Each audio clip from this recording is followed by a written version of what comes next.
You're now listening to Sound Talent Media. Check out more shows at soundtalentmedia.com. TIAA is on a mission. Why? Because 54% of Black Americans don't have enough savings to retire. So in collaboration with big-name artists like Wyclef Jean, TIAA released Paper Right, new music inspiring a new financial future. With 100% of streaming sales going to a nonprofit that teaches students how to invest. Stream Paper Right now and help close the gap. Hello, everyone. Welcome back to another episode of the podcast.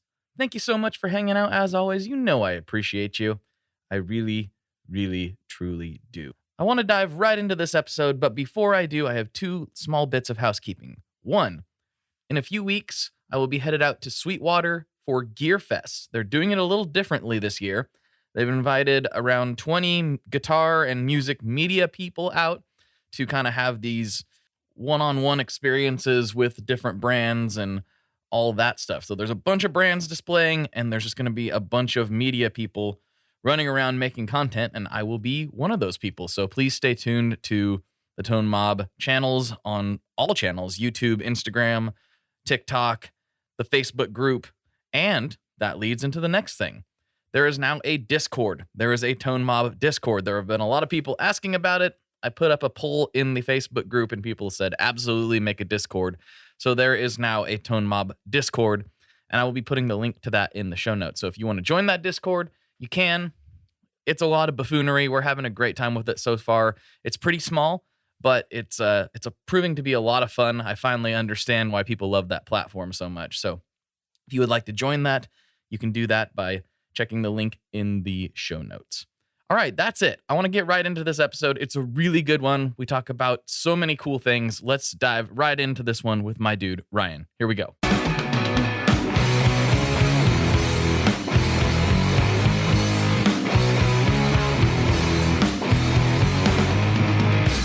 Hello, everyone. Welcome back to another episode of the Tone Mob Podcast, the show about guitar stuff occasionally, sometimes. I'm your host, Blake Weiland, and with me today I have Ryan O'Connell-Lewis, producer extraordinaire, and a bunch of other stuff that I probably don't know about, and hopefully we're going to find out about. So let's get into it. How you doing, dude? I'm doing great. How about you? You know, it's a nice day outside, and I'm looking forward to basically doing another podcast after this that's not recorded, where I just walk around on the phone and talk to all my people that I got to talk to today. So, yeah, the podcast that is life. Yes, yeah. I spend so much of my time blabbering, just talking into devices, like an insane amount of time just talking into devices. And you have an aptitude for it, so I'm glad that it's what you're spending your time doing. Thank you very much.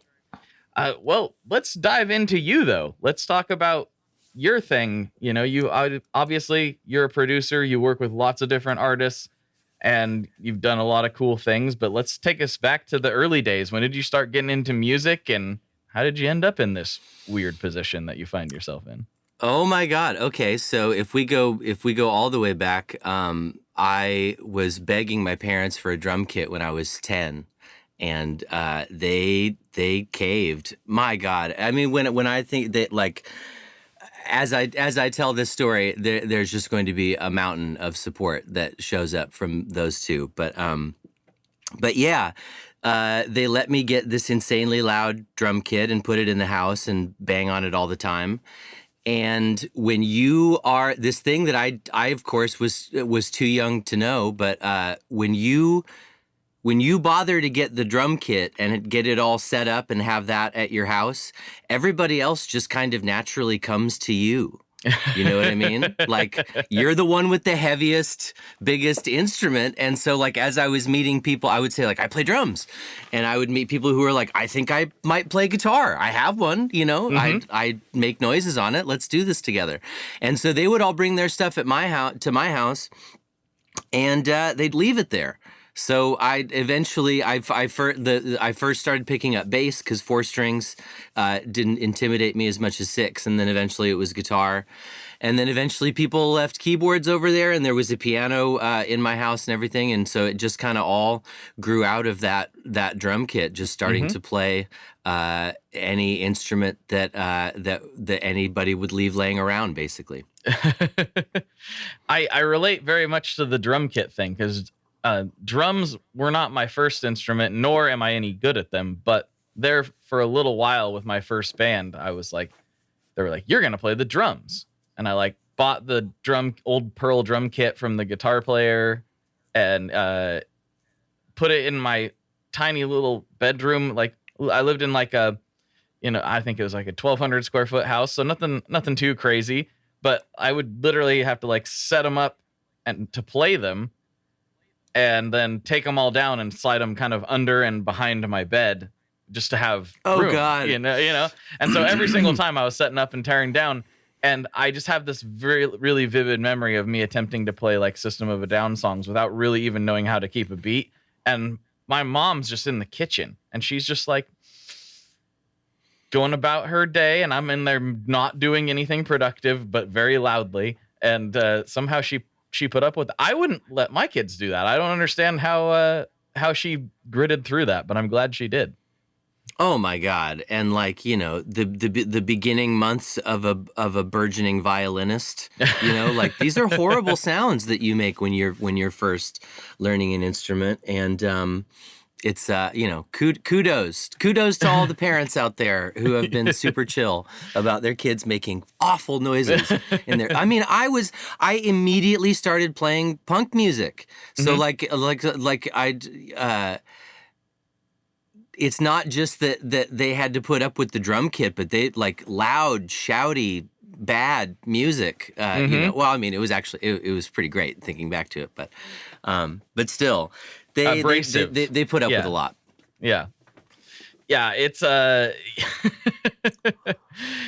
is amazing when I think back, what my parents tolerated was very extreme. So it's nice that you relate. But so you dove right into punk though. So what were some of those first bands like, and what inspired you? What was grabbing your ear?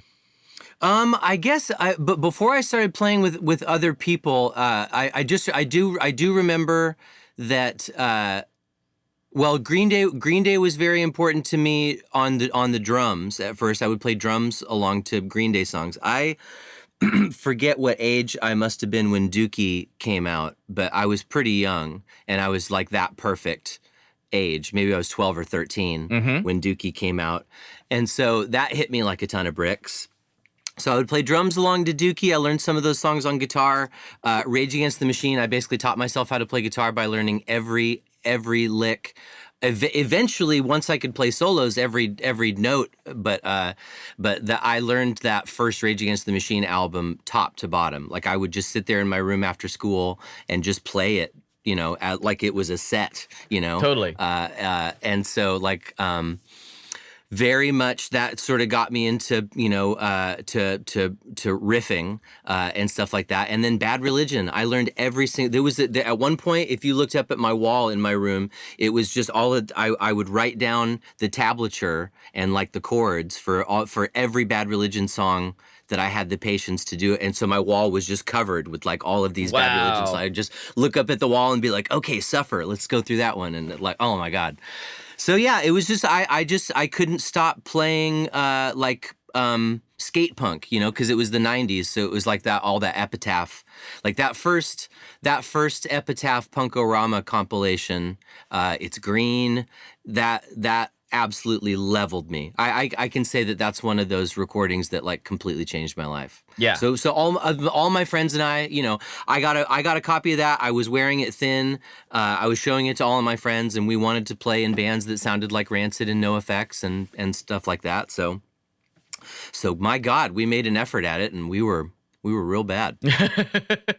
I relate to that very much. That was very much our first thing too. Was a lot of that same stuff. A lot of NoFX, a lot of Alkaline Trio, a lot of just punk rock in general. And I still love all that stuff.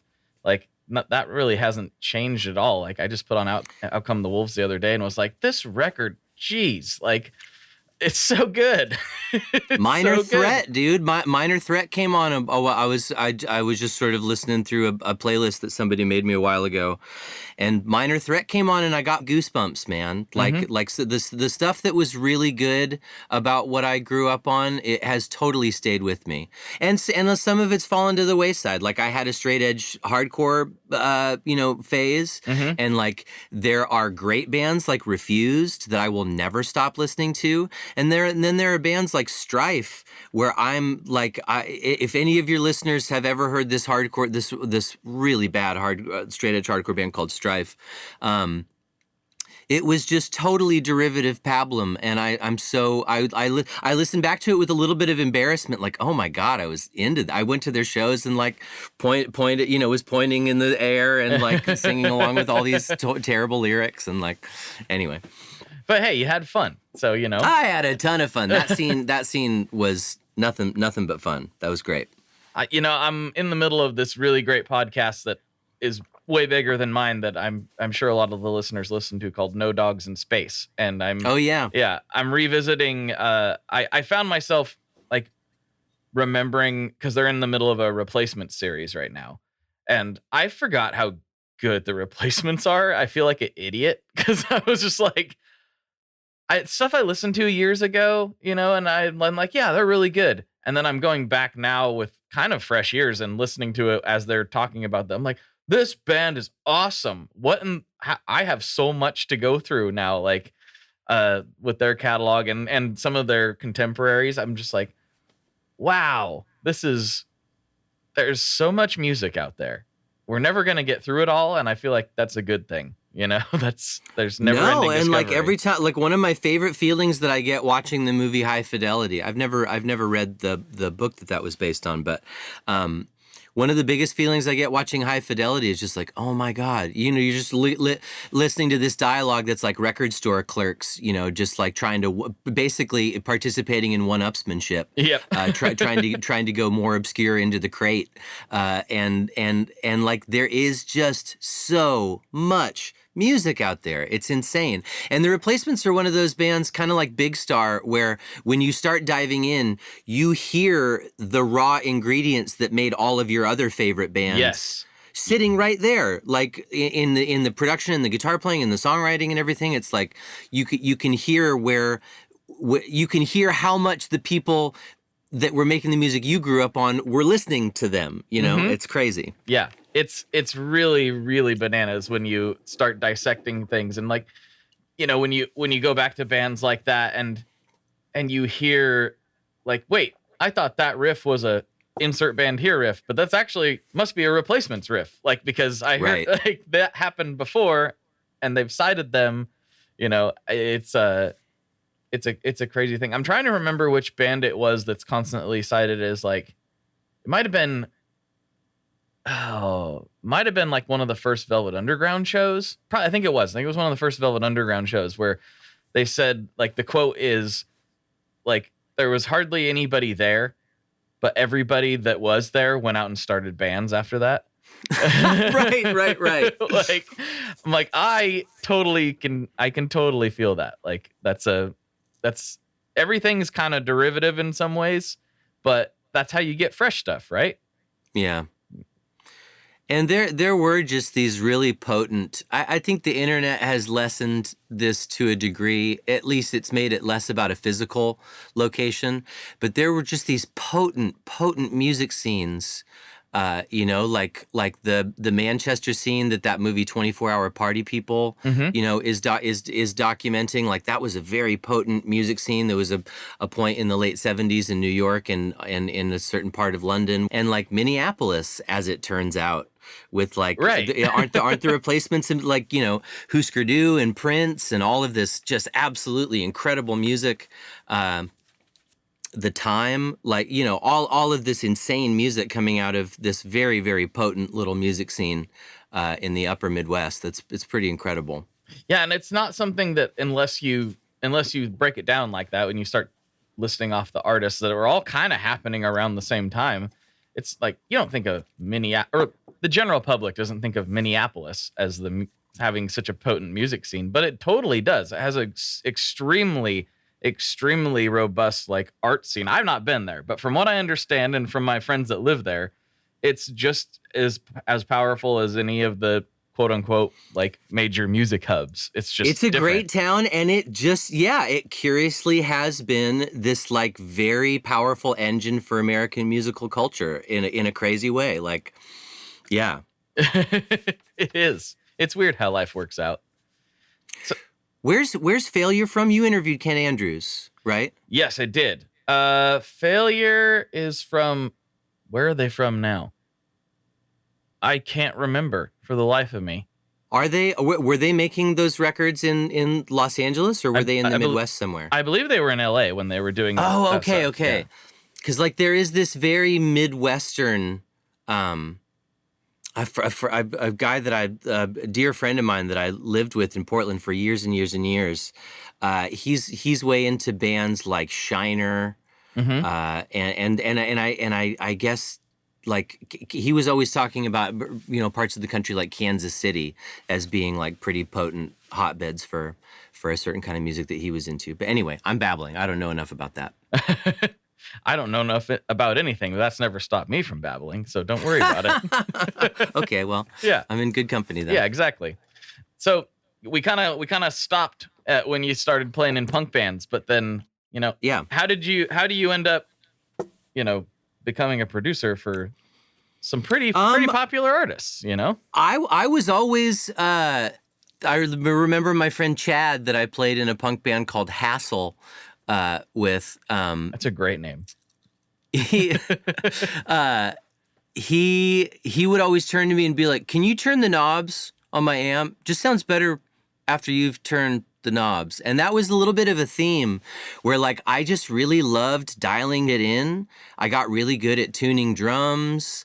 I just loved this. Like I would sit there with my practice amp, even at home, this crate, solid state practice amp that I had, and just fiddle with the knobs endlessly and be so taken in by the difference in timbre, that I could, and distortion, and then with the tone knob on my guitar. And I don't know, sound was always very fascinating to me. So when it came time to like, let's say in the early 2000s when recording technology was in the process of being heavily democratized. I mean, this is like when M boxes and like, pretty powerful, when looking back, pretty powerful recording technology. People are being able to run Pro Tools on laptops and stuff like that. Pretty big stuff is happening in terms of people being able to record themselves.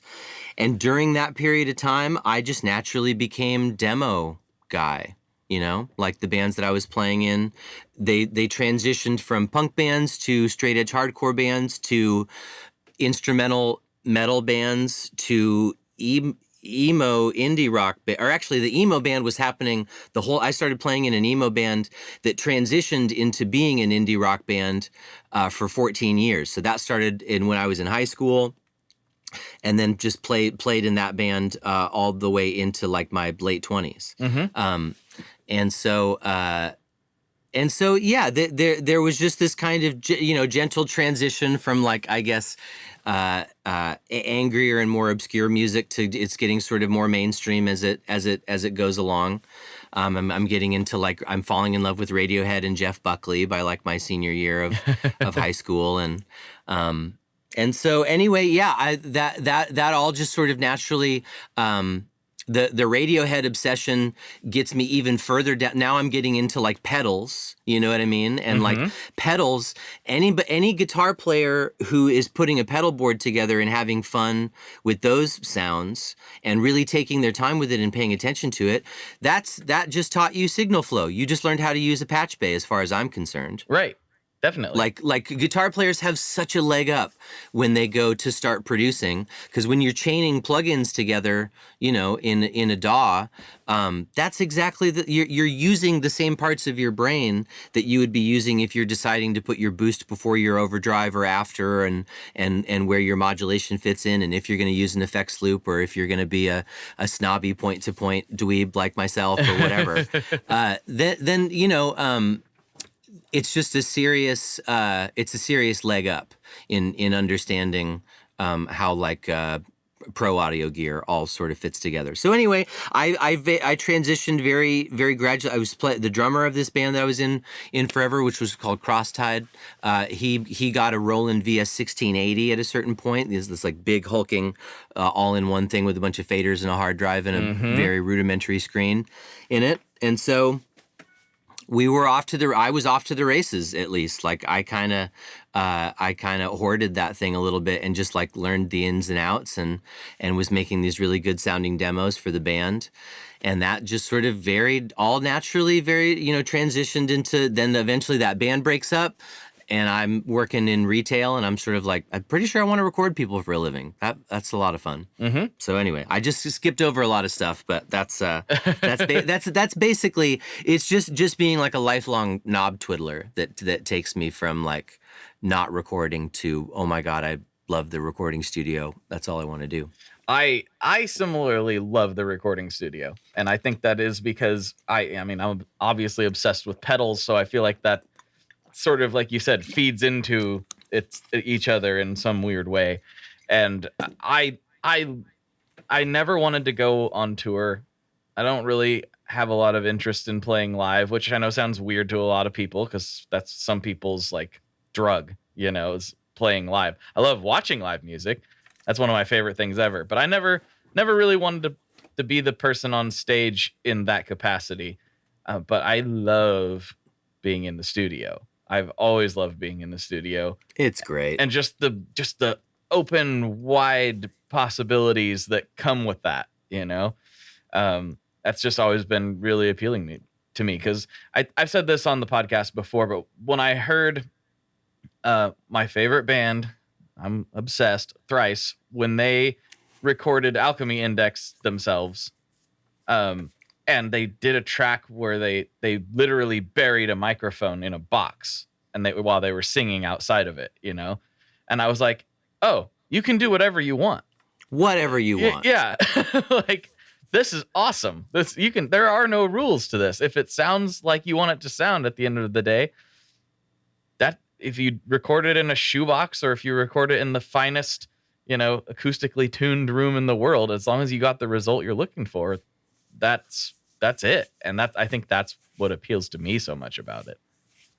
Yeah, like Sylvia Massey has a new, she has committed to a way of recording that means that she's never made the same record twice. Mm-hmm.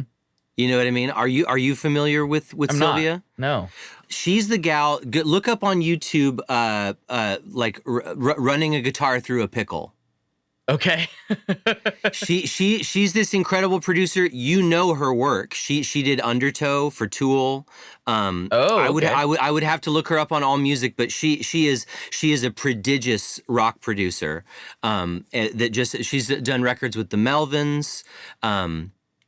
She's like she calls it adventure recording. And she's written a whole book about it. But this sounds familiar now. She just does fun experiments with audio on like every project. Like stick a microphone in a Snapple bottle under the drummer's snare drum, or literally, amplify a guitar signal into a pickle or a fluorescent light bulb. Oh my God, there's a video on YouTube where she uses a fluorescent light bulb as a fuzz pedal, basically. I love it. It's the coolest. It's like this really Velcro-y, zippery, like great spluttery fuzz sound.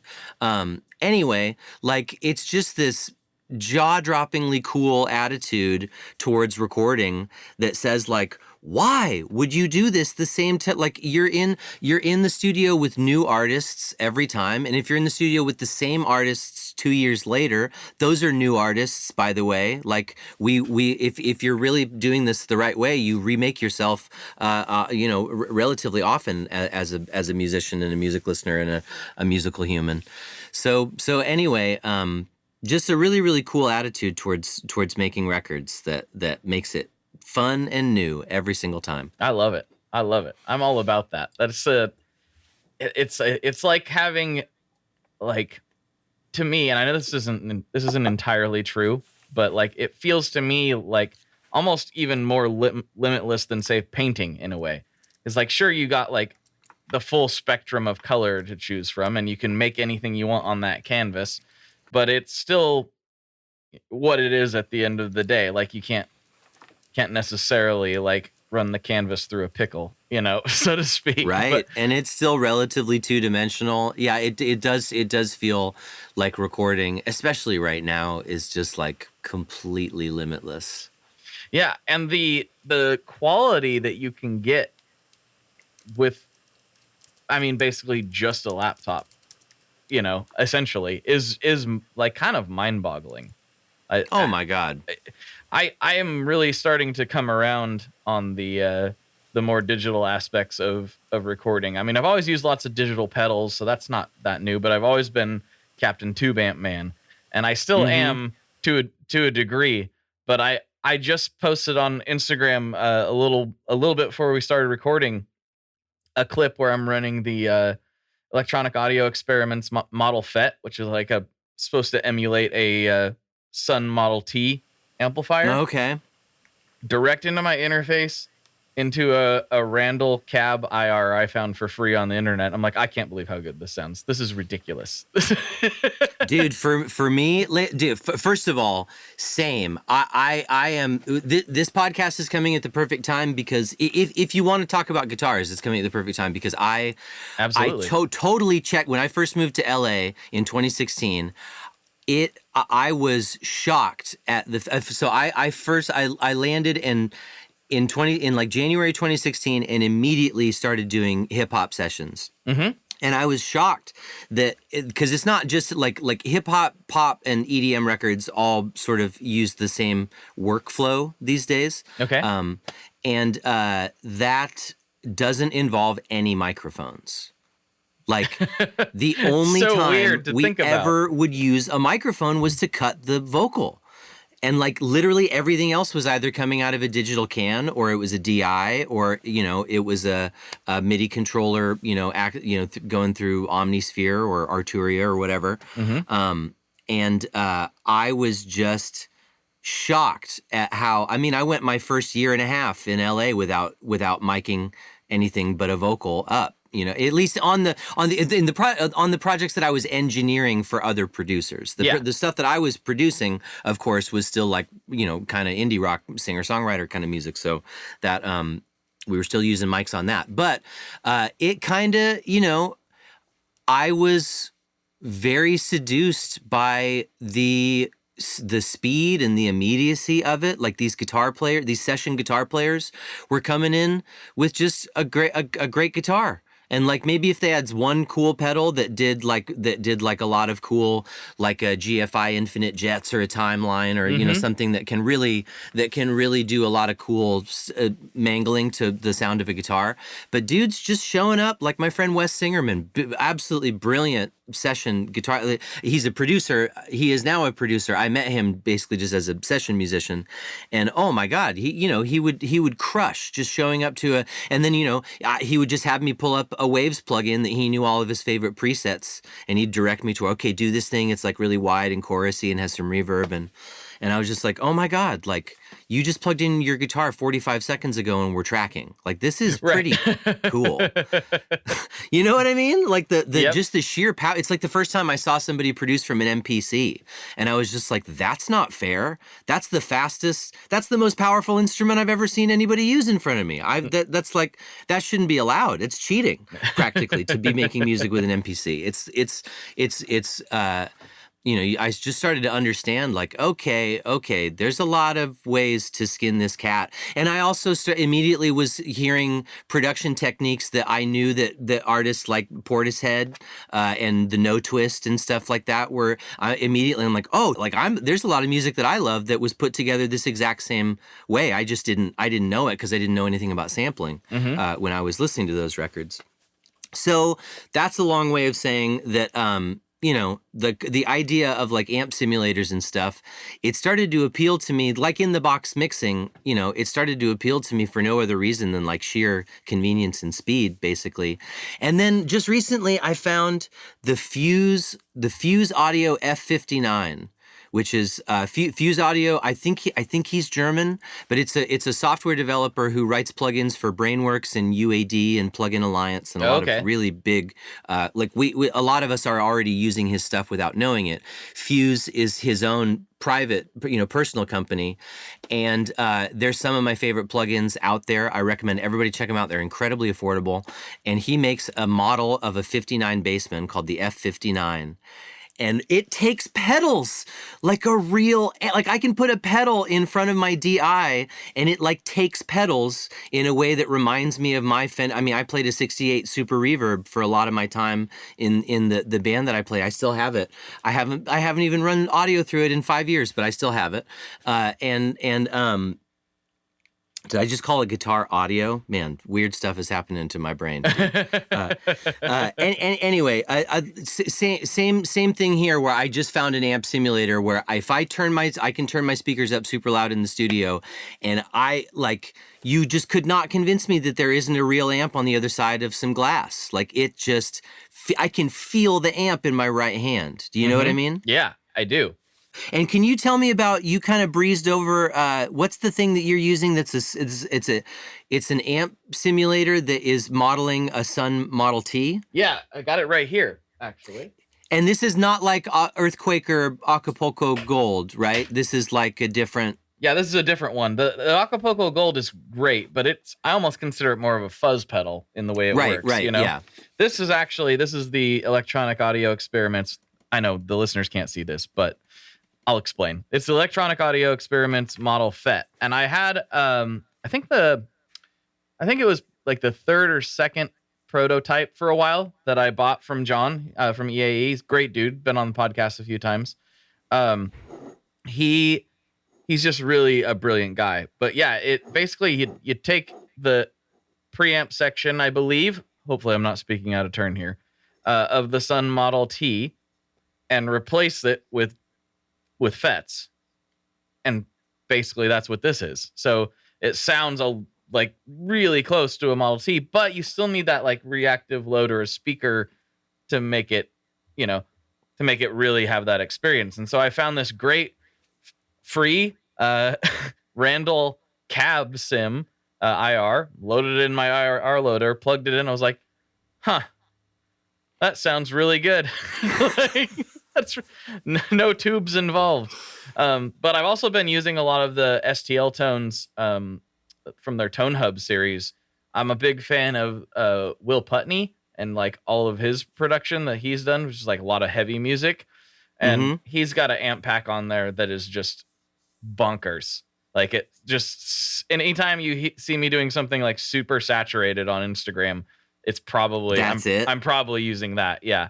I'll run pedals into it. Way, man. Yeah, but honestly, I think the real thing beyond this technology just getting so good, getting some good monitors really changed the game. Because doing it in headphones, it can sound great for the recording and it'll work, but your playing experience is never going to be the same in headphones. So by having some good monitors and a sub that I can crank up and just like really feel it, I'm like, oh, okay, this feels a lot more like playing guitar.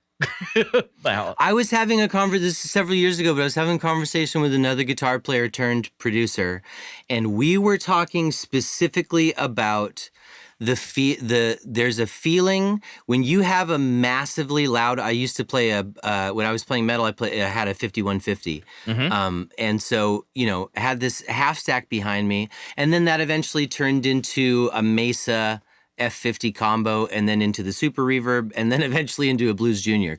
But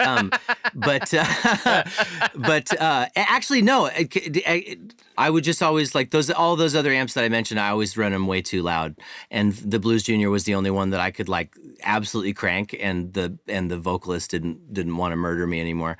But I got off topic. What was I just monitors, plugins.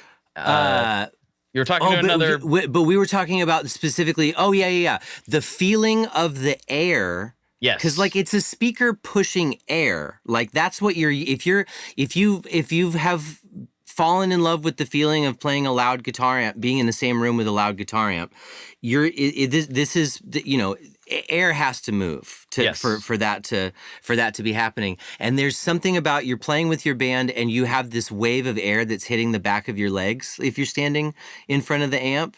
And oh my God, I miss that feeling an awful lot. That's a very, very good feeling. And you can feel the music, you know, rattling around in your chest cavity. It's really, really good stuff. I haven't done that in a long time. Well, it's literally vibrating your bones. Like the way that you're hearing it and experiencing it in those moments, it's like literally your whole skeleton is receiving this input, you know, and your ears are picking that up. It's all part of the experience, is that air moving. I can get some great sounds direct in, like we were talking about, but my playing has never felt right doing it. Even if I listen back to the track, I'm like, that sounds awesome. But I can hear like there's a weird stiffness to the playing, and it doesn't quite fall in the groove the way I want it if there's not air moving around me. So I got to crank the monitors if I'm going to be going direct. It's the only way I'll be satisfied. But yeah, so what have you been working on lately then? What are some of the projects that you've been involved with that maybe people know about or should know about? Okay, so when I first started, the sort of ones that rise to the top of or the ones that most people know, would be, there's a rapper named Drum. He had a song called Broccoli in 2016 or 2017. And it was an incredibly popular song. I think it was like the second song that we worked on together. Whoa. And that was in my second month in Los Angeles. So just this like crazy, like literally I worked for him the first time we worked together. It was a weekend, and Broccoli was the tune we worked on Sunday, and I think it ended up going 8 times platinum or something like that. Wow. It was on the top 40 forever, and I was just like, holy! I made the right move moving down here. Like it was an immediate validation of this like crazy crapshoot gamble that I took moving down here without really many prospects. But so Drum was the first artist that I sort of like we did a bunch of sessions together because I was kind of the engineer attached to a studio that he really liked, and then eventually his management sort of said like, this is working well. Could we just take you with us wherever we go? And so I was his engineer for my first like 2 years or something like that in Los Angeles. Mm-hmm. And that whole time that we were working, the guy who owned that studio that Drum really liked, his name's Yeti. He produces under the name Yeti Beats. And I met him because I had been booked to engineer a session at his studio with Drum, and you know, he wanted to meet me because it was a private studio, and we just got along immediately. He grew up playing in punk bands. He was like, I think until Paramore joined the Warped Tour, Yeti was previously in the youngest band that had ever played the Warped Tour, like prior to Paramore, breaking that record. So anyway, we grew up playing a lot of the same music. He's from Santa Barbara, just like a surfer dude from Santa Barbara, and just like a wonderful human. And we got along immediately. And Yeti is the guy who discovered and has been developing Doja Cat for the last 7 years or so. Okay. So pretty much immediately after we met, and he heard from Drum's management that I wasn't wasn't a bad engineer.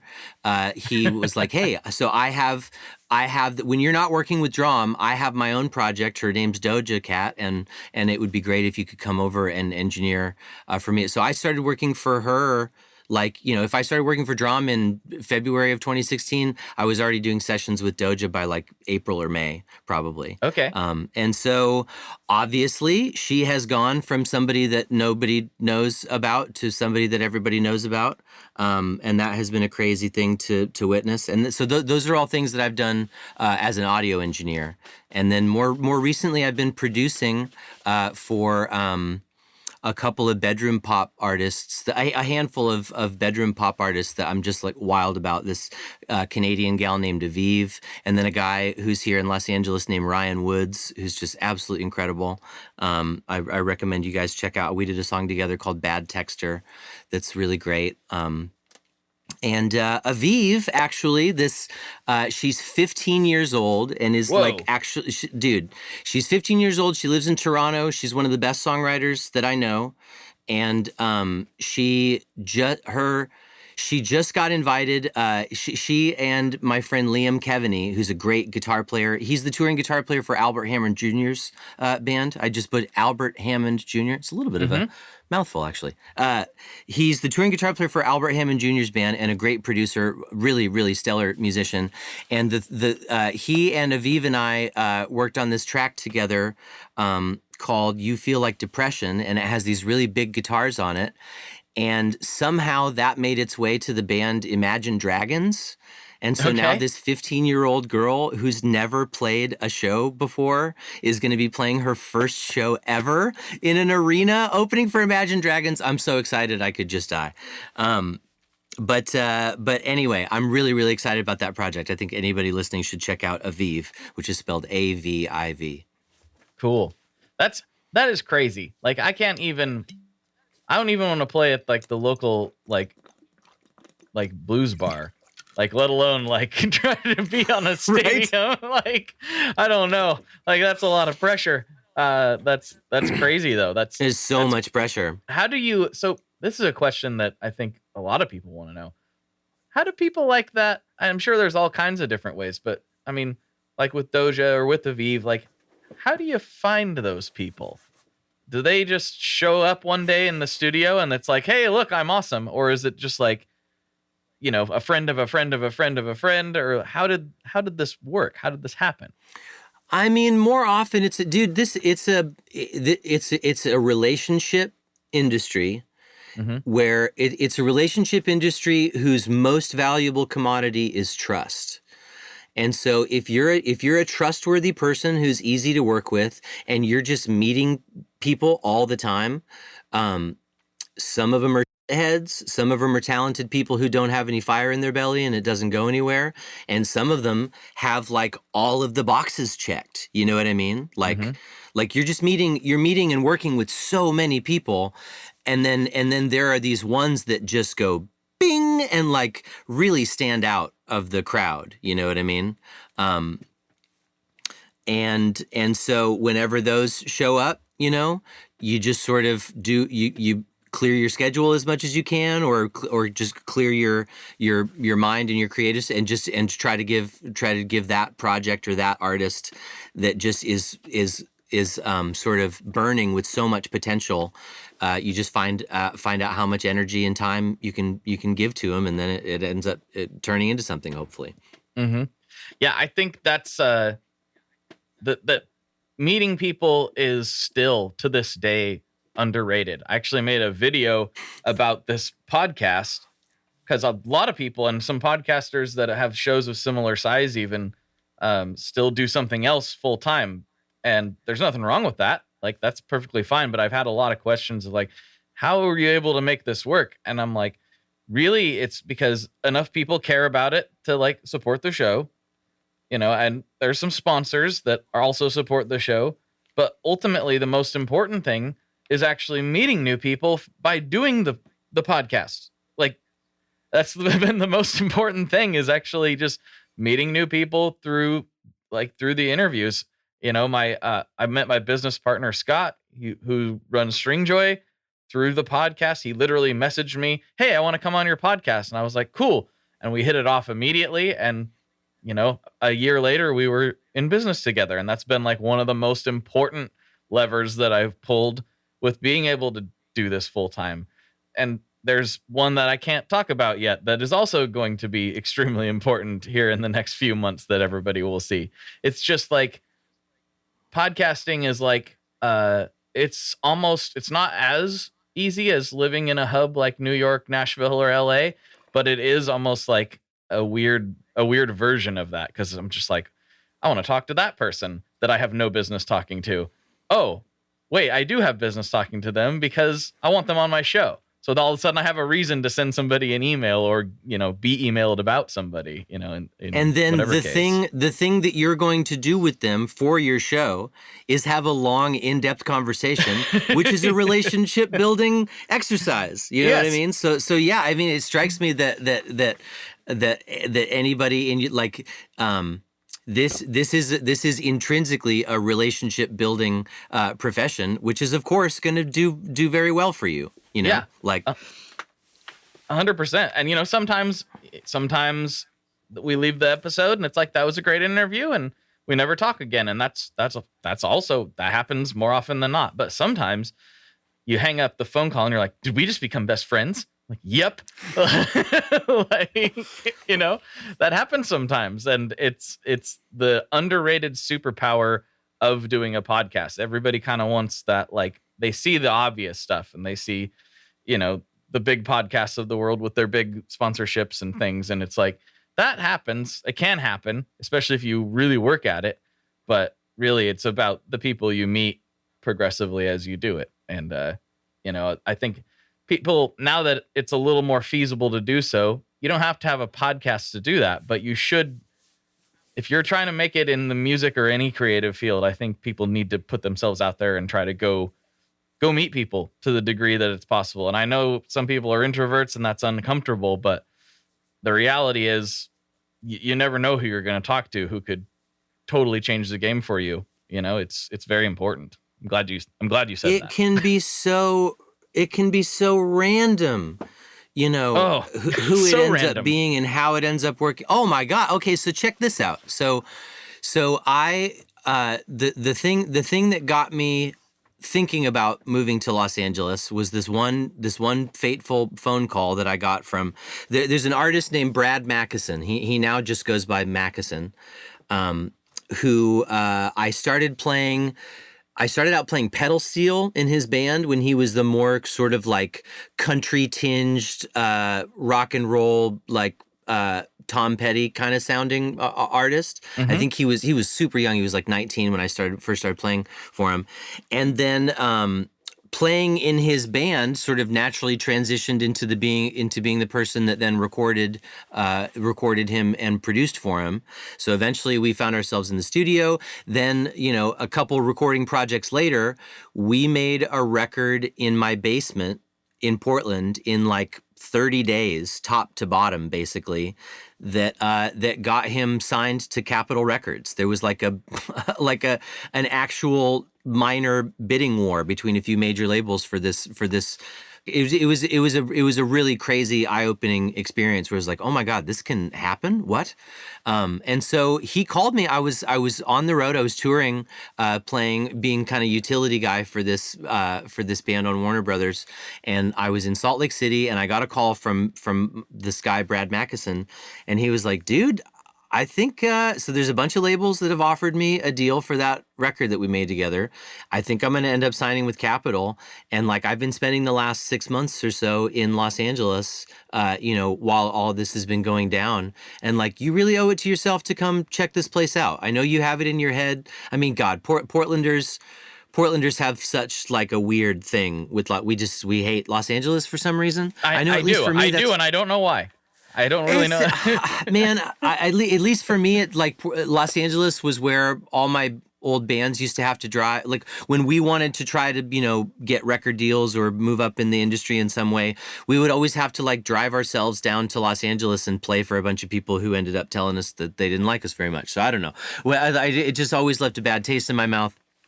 industry people who seemed out of touch and yada, yada, yada.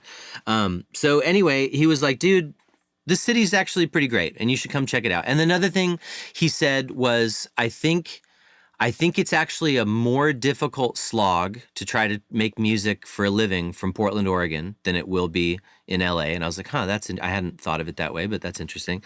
And the other thing that he said was like, really what he was observing was that like we had a lot of, I'd been playing music with this guy for like 5 years by this point. So we'd had a lot of conversations about what we wanted to do and where we both thought that our ships were headed. And he was like, the kind of records that you want to work on, the people who are making those decisions, they're all here for the most part. So like moving here would like, you could potentially be, part of that pool that's being selected from when like, great artists are making great records.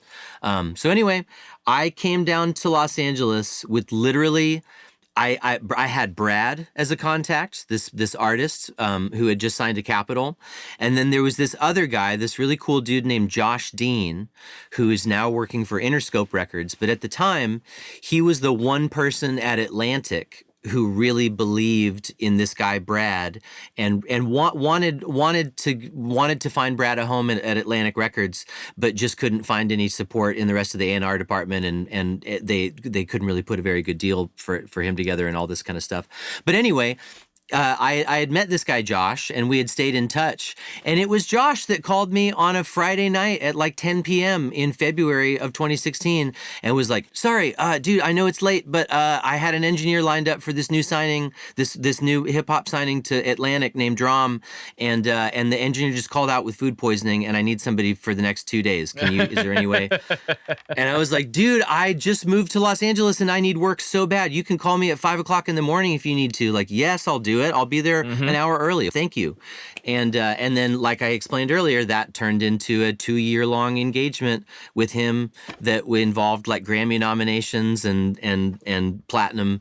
And it was just an absolutely crazy thing that was all based on relationships and the maintenance of those relationships, and somebody out there who just happened to believe in me and associate, and was just like, Brad vouched for you and said you're a good engineer. Could you engineer for this thing? And then it turns into 2 years of work for a major label. But it is all down to relationships, and it's all down to that commodity of trust, where like there's phone calls happening, that you're not always privy to, where people are saying like, should I hire this guy? And somebody else is going like, well, I don't know. And so it just having some of that trust out there in the world where the people that are going to be sniffing around about you are encountering like good stories and positive reviews. And yeah, it's a really, I think some people, they hear the term networking and they're like, ew, that's gross. So it's all about who you know. And it's like, well, the thing is, like, I didn't know anybody at one point. You didn't know anybody at one point. Right. So how do you like, I mean, yeah, you may not know anybody, but you just got to figure out how to get to know people. And in this day and age, it's kind of easier than it's ever been. It's like, I've told this story a million times, but like one of the big eye-opening moments for me with the podcast was I called up Keeley Electronics. It was like, hey, can I talk to Robert Keeley? I want him on my podcast. This is in 2016 or something. And they're like, yeah, just a second. Hey, this is Rob. Like, whoa, that was easy. And I was like, yeah, I got this show where I talk to guitar people about guitar stuff, and I'd love to talk to you. He's like, cool. What are you doing tonight? I'm like, recording a podcast with you, apparently, and that was like a moment, so cool. A moment for me. And he's the coolest guy. Love that dude. But it was that was a moment for me where I was like, wow, you really can just shoot your shot, to some degree. Like, be polite, do it. Don't be a creep about it. But like, you really can just hit people up, and a lot of times they won't respond, and that's okay. That doesn't necessarily mean no. That just means no, not right now. But like, somebody will respond at some point, if you really have something to bring to the table and are doing something worthwhile, somebody will respond, Like, it's It's amazing what the People are way internet's more done. accessible. People are way more accessible. I've actually heard this producer that I really idolize named Dave Fridman.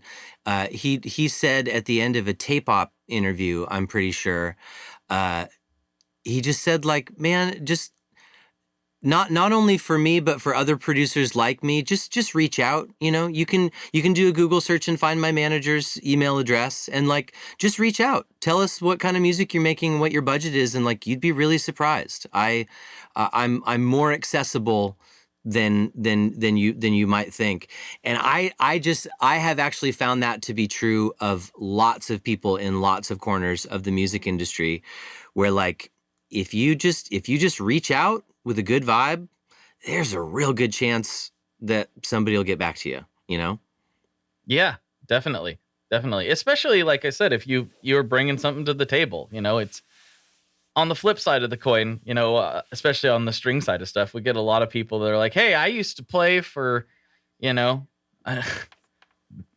don't know, insert artist here back in 1987, and my string company dropped me. Will you sponsor me? And it's kind of like, well, this is a two-way street. Like, Right. This has got to go both ways. I can respect your work and really admire your tenacity and appreciate what you've done in the music industry for years. But at the end of the day, like, we got mouths to feed here. So like, Right. This has to go both ways. I appreciate that you toured with Buck Cherry in 2012, but what you got for me? Yeah, what you doing these days? What are you up to? And I mean, maybe you wouldn't be surprised, but I had a guy get really irate with me, because he asked for a sponsorship, and I was like, well, let's look at what you got. And I'm like, bro, you literally got like 18 YouTube subscribers. I can't come, I don't want to be a jerk. How's that gonna work? Yeah, I don't want to be a jerk, but keep at it, and maybe we can talk later. And he was like so mad at me. I was like, I don't know what to tell you, man. I'm, like I said, we got mouths to feed around here. If we gave, one of my friends that runs a pedal company, what he responds to when he gets requests for artist pricing, he's like, all of our customers are artists, so the artist pricing's on the website. Like, that's great. That's really great. Yeah, and I'm like, that's actually true though. Like, yeah. It doesn't matter if you're playing in the bedroom by yourself or if you're playing on a stage in front of millions of people. You are an artist. It may seem weird or feel weird to call yourself that in whatever capacity that is, but you are. You're making art, therefore you're an artist. Therefore, you can find artist pricing on Sweetwater, bud. That's right. That's great. Yeah.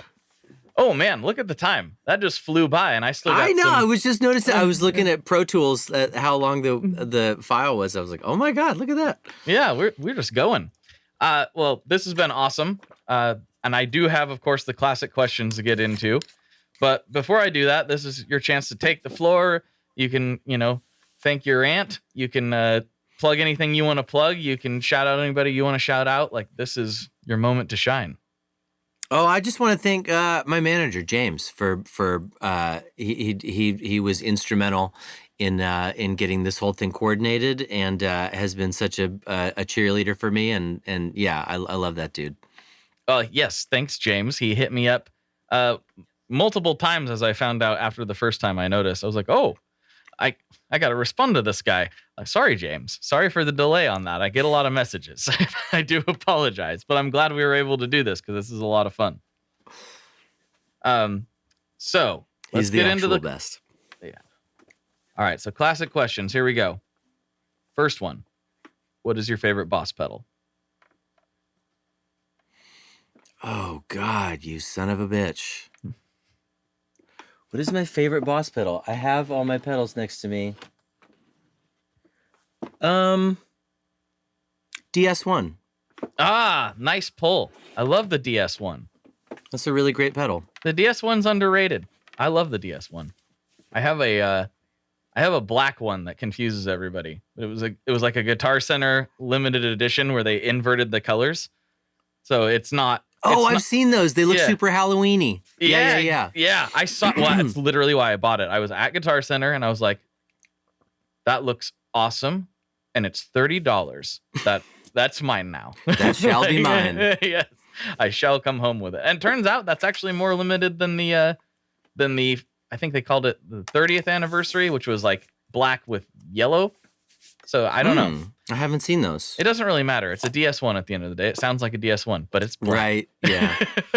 I have one sitting next to me that I modded with the I forget. It was one of the early guys on the internet who put together like kits, for you to mod your own pedals. So it's it lets more bass through the circuit, and it has germanium diodes, and it just has a super Siamese dreamy sound when the gain's all the way up. I love this thing. Oh man, I want to hear that. That sounds like a lot of fun. It's rad. Nice. All right, and if you thought that question was mean, here's the final question. This is the one that gets people real, it gets people really riled up. So here we go. But you've got a controversial question. I do. What is your favorite kind of pizza?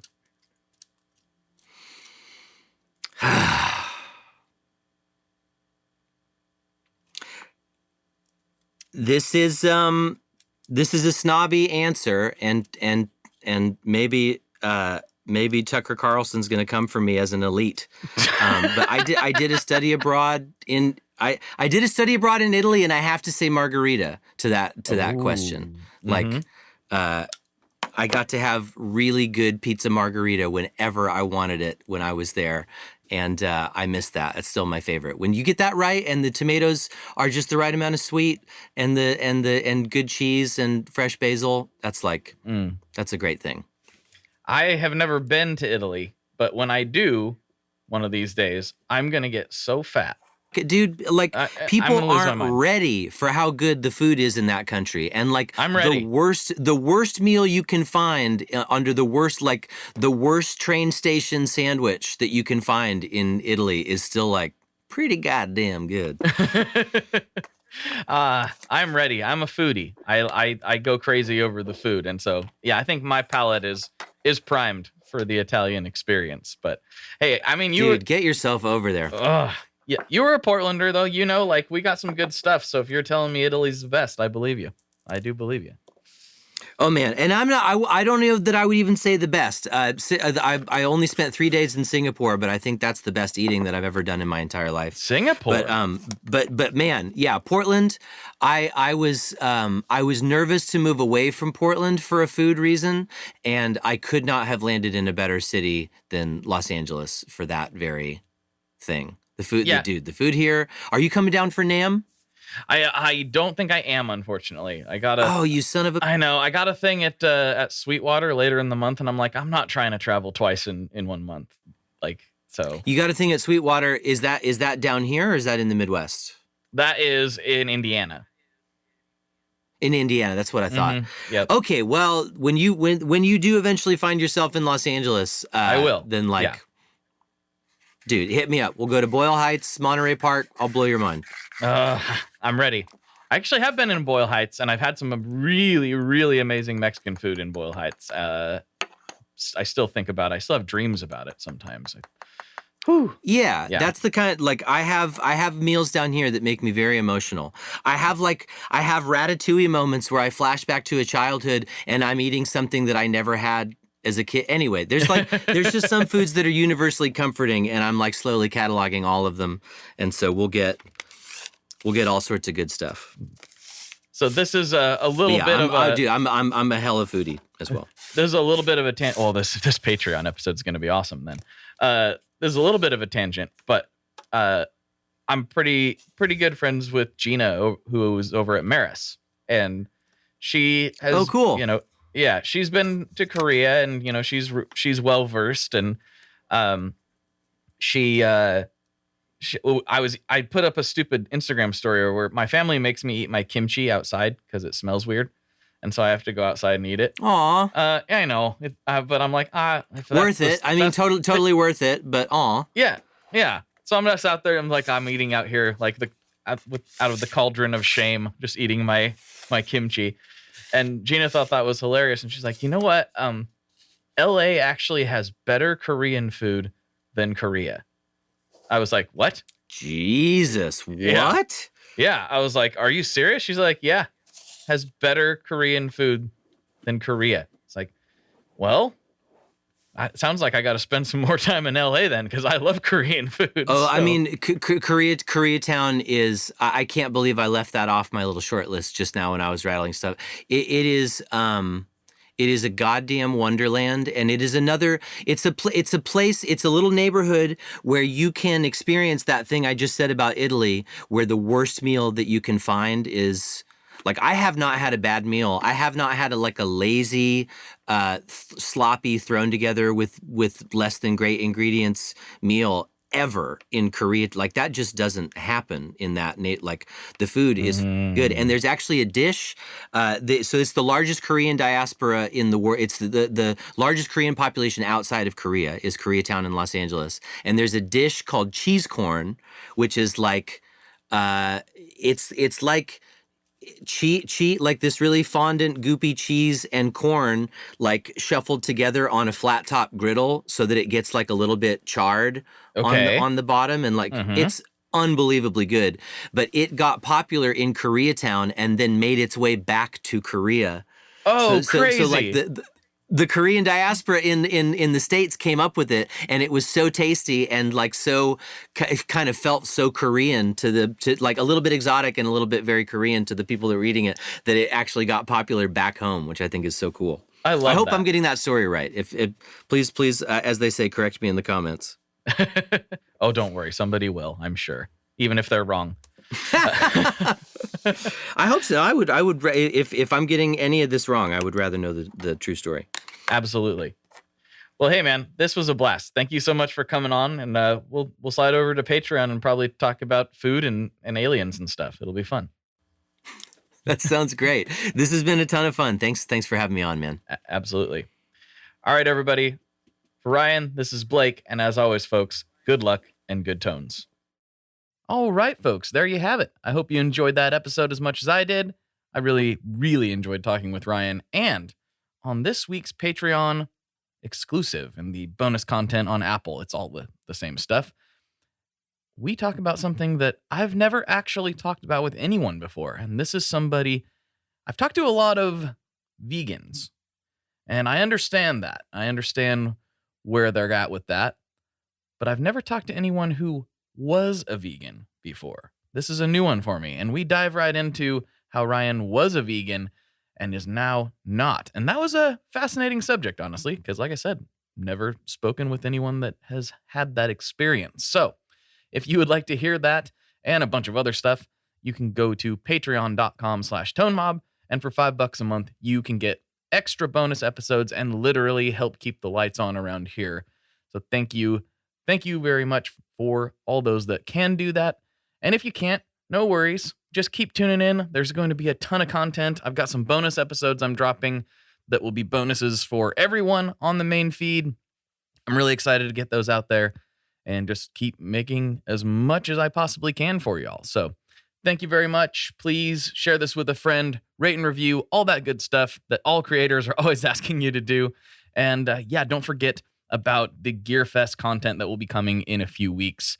I'm really excited to see how that shakes out and what I'm going to be able to share with you from that, because it should be pretty cool. All right. Talk to you next time, folks. Bye-bye. One last thing before we totally sign off here. I just want to remind you that if you do any shopping at Stringjoy, that's Stringjoy guitar strings made in Nashville, that will help me out as well. As I've said for years, I'm heavily involved in that company, and I really do think they're making the best products on the market. So if you would like to try custom strings, go to tonemob.com/stringjoy and check them out today. I seriously love what the team down there is doing. I help them out with all kinds of things, and by you supporting them, you are also supporting me as well. And hey, you need some strings, so why not get some custom strings just for your guitar and playing style?